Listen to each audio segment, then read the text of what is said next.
राधे राधे जी, कैसे हो आप सभी। आशा करती हूँ अच्छे होंगे, स्वस्थ होंगे। और अगर आप मेरे चैनल पे न्यू हैं तो अपने चैनल हिंदू कल्चर को सब्सक्राइब करना ज़रूर करिए, इसे करना ना भूलें। और सबसे बड़ी बात कि जो भी बातें हम इस चैनल पे करते हैं वो हमारे धर्मों से जुड़ी हैं, वो हमारे तथ्यों से जुड़ी हैं, वो हमारे जो भी हमारे सामाजिक कर्माज हैं उन सब से जुड़ी हैं। कि बहुत से लोग होते हैं जो नास्तिक होते हैं, जो प्रभु की आस्था पे विश्वास नहीं करते, मगर यकीन मानिए, अगर आप भी नास्तिक हैं और मेरे साथ जुड़े हैं तो मैं हमेशा कहती हूँ कि अगर आप बहुत ज़्यादा पूजा पाठ नहीं भी कर पा रहे, लेकिन छोटे छोटे से कर्मास कर लेते हैं, अपने घर के आसपास जो चिड़ियाँ आपकी चहकती हैं, आप आवाज़ भी सुन रहे होंगे, ये चिड़ियाँ इतना सुंदर साउंड करती हैं, इतना सुंदर गीत गाती हैं। क्यों? क्योंकि इन चिड़ियों को पता है कि यहाँ उनके लिए कुछ ना कुछ ज़रूर रखा हुआ है। और सबसे बड़ी बात, मेरे यहाँ की चिड़िया बहुत ही हाई फाई है भाई। वो दाने नहीं खाती, वो अनाज नहीं खाती, वो चावल के दाने भी नहीं खाती, वो खाती हैं लड्डू, रसगुल्ले, मतलब जितना मीठा हो सके। और यकीन मानिए, करने में आनंद भी आता है, क्योंकि बिलीव इन कर्मा, शायद इनको वो जो स्वाद मिले तो वो शायद हमें दुआओं में याद रखें। बस अगर कुछ कर सकें तो थोड़ा थोड़ा कर्मास कर सकते हैं। जिन लोगों के लिए ये चीज़ें असंभव है, अगर उन्हें मुहैया करा सकें तो इससे बड़ी बात ही क्या होगी। देखिए, जन्माष्टमी वाला दिन आ रहा है और जन्माष्टमी वाले दिन हमारे लड्डू गोपाल जी की बहुत बहुत बहुत बड़ी सेवा होती है। तो लड्डू गोपाल जी अर्थात जिन्हें लड्डुओं का भोग अति अति अति प्रिय होता है। माखन मिश्री तो प्रिय है ही, उसके साथ ही लड्डू भी अति प्रिय होते हैं। तो जन्माष्टमी वाले दिन सबसे पहले अगर गोपाल जी को लड्डुओं का भोग लगा के वो लड्डुओं की प्रसादी, देखिए मैं नहीं कहती आपको 1.25 किलो करने हैं, आपको 2.5 किलो करने हैं, आपको 5 किलो करने हैं। आप जितने सक्षम हैं, आप नहीं भी कर सकते तो कम से कम 5 लड्डू ऐसे लोगों को खिलाइए जिन लोगों के लिए लड्डू एक स्पेशल मिठाई है। आप समझ सकते हैं मैं क्या कहना चाहती हूँ। सबको अपने कलीग्स में देना, अपने रिलेटिव्स में देना, ये तो सब करते हैं, लेकिन उन लोगों को दीजिए जिन लोगों के लिए ये एक अमूल्य चीज़ है। ये जैसे उन लोगों के लिए एक, जैसे हम लोगों के लिए किसी को न्यू ड्रेसेस मिल जाए तो वो कितना खुश होता है, उसी तरीके से आज भी कुछ लोग ऐसे हैं जिन्हें ये इस तरीके के पकवान ही मिल जाए तो उनको खा के उनकी आत्मा तृप्त होती है। उनको लगता है कि आज किसी ने कुछ खिलाया है। तो ये छोटे से कर्मास भी करके आप लोगों के दिलों में अपनी जगह को बना सकते हैं। तो चलिए वीडियो की शुरुआत करते हैं। तो मैं हूँ पूनम, आपके चैनल हिंदू कल्चर में आपका बहुत बहुत स्वागत करती हूँ।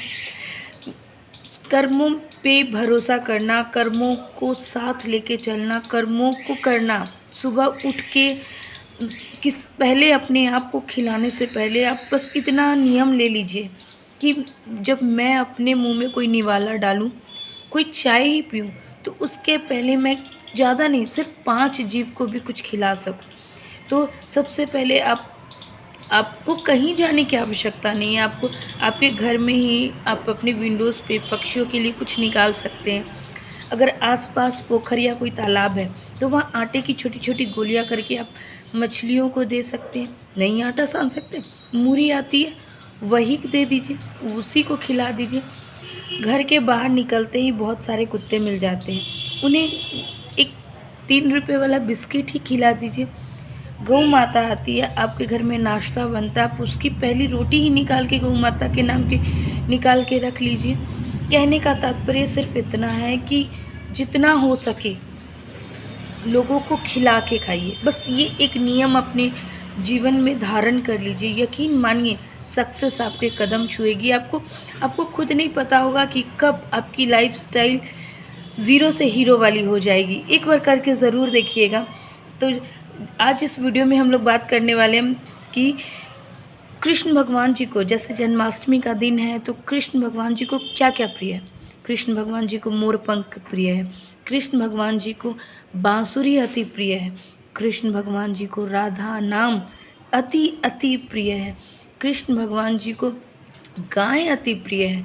तो जितना हो सके, जैसे होता है ना, किसी का बर्थडे हुआ तो हम उन्हें उनकी फेवरेट चीज़ देने की कोशिश करते ताकि वो दिल से खुश हो। तो उसी तरीके से जब जन्माष्टमी का दिन है और हम अपने कृष्ण लाला को, अपने कन्हैया को प्रसन्न देखना चाहते हैं, और मान लीजिए कितने ही लोग तो कि हम इतना पूजा पाठ करते हैं, हमें क्या ही मिलता है, रिटर्न के लिए करते हैं। तो ठीक है भाई, अगर रिटर्न के लिए ही कर रहे हैं तो आप भगवान जी को उनका फेवरेट चीज़ दो, तभी तो भगवान जी भी आपको आपके फेवरेट देंगे, लेकिन सच्ची श्रद्धा से, सच्चे विश्वास से, सच्ची लगन से। तो आपको, जैसे कि मैंने, आप अगर आपने पहली वाली वीडियो देखी है तो ये वीडियो में भी आपको पहले ही बता चुकी हूँ कि भगवान के जन्मदिन वाले दिन उन्हें आप पूजा कर रहे हैं, प्रसाद चढ़ा रहे हैं, सब कर रहे हैं, ठीक है, लेकिन एक जो कुछ थोड़ी गलतियाँ होती हैं वो ज़रूर आप लोगों को मैं गिनाना चाहूँगी। 56 भोग ज़रूर लगाते हैं, लेकिन कहीं प्रभु के लिए जो पानी का कलसा होता है वो कोई नहीं रखता। उनके पीने के पानी का भी प्रबंध अवश्य करिएगा। उनके 56 भोग के साथ एक कलश जल भी अवश्य रखिएगा, ठीक है। तो ये एक कार्य पे आपको ध्यान देना है। दूसरा, कितना भी आप आपकी पूजा, आपकी झांकी कितनी भी भव्य तरीके से हो, आप प्रभु के लिए एक गिफ्ट लेना नहीं भूलेंगे, क्योंकि उनका जन्मोत्सव है, उनके लिए गिफ्ट अवश्य लेंगे। और आप चाहे तो आप राधा जी की कोई भव्य तस्वीर बनवा सकते हैं, राधा नाम का कुछ अलग सा उनके लिए उपहार तैयार कर सकते हैं। और कुछ संभव नहीं है ना, तो एक खीरा पे चंदन से राधा नाम लिख के आपको कन्हैया जी को अर्पित कर देनी है। देखिएगा कृष्ण कन्हैया कैसे आपसे, आपके परिवार से एकदम खुश हो जाएंगे, और आप जैसे आपने उनको उनका प्रिय नाम ही उपहार में दे दिया, वैसे ही प्रभु भी आपका नाम, आपकी नेम, आपकी फेम आपको गिफ्ट में ज़रूर, रिटर्न गिफ्ट में ज़रूर देंगे। आप यकीन मान के ज़रूर एक बार करके देखिएगा। इसके साथ ही मोरपंख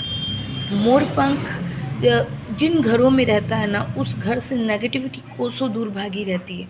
तो आपको अपने घर में मोरपंख ज़रूर ज़रूर ज़रूर रखने हैं। और सबसे बड़ी बात, इसी जन्माष्टमी से स्टार्ट करिए। हर जगह आपके घर में जो भी कक्ष है, हर जगह एक एक मोरपंख, पहले मोरपंख प्रभु को चढ़ा के पूजा अर्चना कर लीजिए। उसके बाद अपने शयन कक्ष में मोरपंख रखिए, अपने किचन में रखिए, अपने लिविंग एरिया में रखिए, अपने मेन गेट पे भी मोरपंख को रखना एकदम नहीं भूलिए, क्योंकि ऐसा कहा जाता है कि मोरपंख जहाँ रहता है वहाँ से नेगेटिविटी कोसों दूर रहती है। तो मोरपंख इतना ही ज़्यादा चमत्कारी है कि जिसे प्रभु, और सबसे बड़ी बात, जो वस्तु, जो सामान प्रभु को प्रिय होगा उसके चमत्कारी लाभ कैसे नहीं होंगे, है ना। तो उसके लाभ ऑटोमेटिक है। आपको बस विश्वास करके किसी भी कार्य को, किसी भी रेमेडीज़ को आपको करना है तो पूरे श्रद्धा और विश्वास के साथ आपको करना है। अब आती है बारी बांसुरी की। तो बांसुरी मतलब वो अपने आप में ही चमत्कार है। बांसुरी की धुन जितनी दूर तक, जहाँ जहाँ गूंजती है, वहाँ वहाँ तक आपको कान्हा कान्हा, राधा राधा ही सुनाई देगा। अगर आप अंतर मन से फील करके देखते हैं तो आपको कोशिश भी करनी चाहिए कि जब सुबह हो, जब शाम की पूजा हो, तो आप, जैसे शंख ध्वनि बजती है ना, वैसे बांसुरी की ध्वनि भी बजानी चाहिए, अगर आप राधा कृष्ण के भक्त हैं तो। लेकिन अगर नहीं पॉसिबल हो, आपको नहीं बजानी आती हो, तो आप यूट्यूब पे चला के देख सकते हैं। तो क्योंकि ये जो बांसुरी की ध्वनि है, इसमें ये सकारात्मक ऊर्जा से भरी होती है, तो आपको ये कार्य अवश्य करना चाहिए। और नहीं डेली कर सकते तो स्पेशल डे पे तो ज़रूर करिए, है ना। इसके साथ ही बांसुरी से जुड़े कुछ बहुत बहुत चमत्कारी रेमेडीज़ भी होती हैं। जैसे सबसे पहला होता है हम लोग का घर का मेन गेट। आप अपने घर के मेन गेट पे भी बांसुरी को अवश्य रखिएगा। बांसुरी को रखने से, मेन गेट पे बांसुरी रखने से घर में नकारात्मकता, अलक्ष्मी कभी प्रवेश नहीं करती। तो आपको घर के द्वार पे मोरपंख और बांसुरी को अवश्य रखना चाहिए। अगर आप मेरे रेगुलर व्यूअर हैं तो मैंने अपने कई शॉर्ट्स में आपको अपना घर का मेन गेट भी दिखाया है, तो आप उसमें भी, अगर आप मुझे कंटिन्यू वॉच करते हैं तो आपने देखा होगा कि आप मेरे गेट पे भी आपको ये सब सामग्री आपको अवश्य मिल जाएगी। इसके साथ ही आपको जो जन्माष्टमी वाले दिन 12 बजे रात को आपको जो टोकरी तैयार करना सिखाया वो तो आप करेंगे ही, कि टोकरी में आपको मोरपंख, बांसुरी, काजल, इत्र, प्रभु के लिए माखन, मिश्री, एक खीरा आपको ज़रूर प्रभु को भेंट करना है, और राधा नाम, ठीक है। लेकिन इसके अलावा अगर आप उतना नहीं कर पा रहे तो कम से कम आपको 12 बजे रात को कृष्ण जी को बांसुरी अवश्य अर्पित करनी है। अगर गुप्त रूप से कर सके तो ये अति अति आवश्यक, अति अति क्या बोल सकते हैं, उपकारी हो सकता है।